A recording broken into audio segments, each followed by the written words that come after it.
I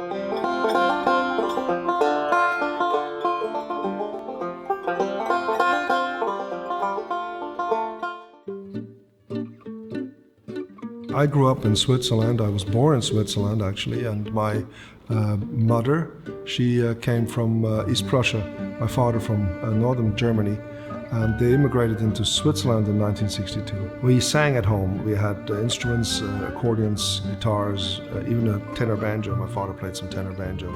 There was something about the banjo sound that just resonated with me.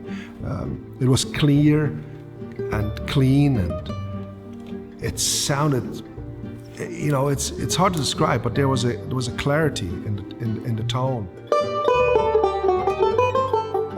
There's something just beautiful about that tone. So I always dreamed, you know, of writing my own music. But in Europe, nobody really wanted to hear my own music. People wanted to hear,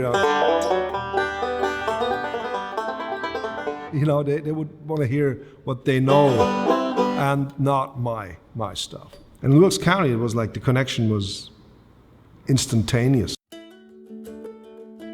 We played Merlefest, and Robert Shepard, you know, had heard us play before, you know, in his home. You know, we played a little house concert, you know, to entertain friends and family. And we played a slow piece, you know, it was like.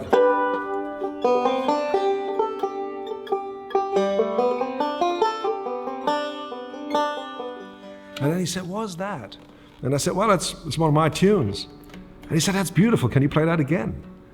And I said, "Yeah, sure." So we did. And he said, "Now, you have to promise me that you play that at the festival." And I said, "No, nobody's gonna like that, you know." Because in Europe, we didn't play my music. And he said, "No, you gotta promise me that you play that." And we did. So we played, I think, on the cabin stage set or something, you know, we played High Up in the Sky. And then a lot of people came and said, "What was that?" Because everything else sounded very American or sounded very much like the tradition from here. But then my music was different. And actually the music I have been writing for years now, all of a sudden found a home. I realized that this part of the world, North Carolina, is different than any other part I've been to in my life. I felt so much at home here because I was always an outsider as a musician somehow, as an artist, as a composer. One of my favorite composers is Brahms, Johannes Brahms, and once he said a very true sentence. He said, "If music doesn't have longing in it, it's probably worthless." And I think the profound humanity of this place is what I long for when I'm gone.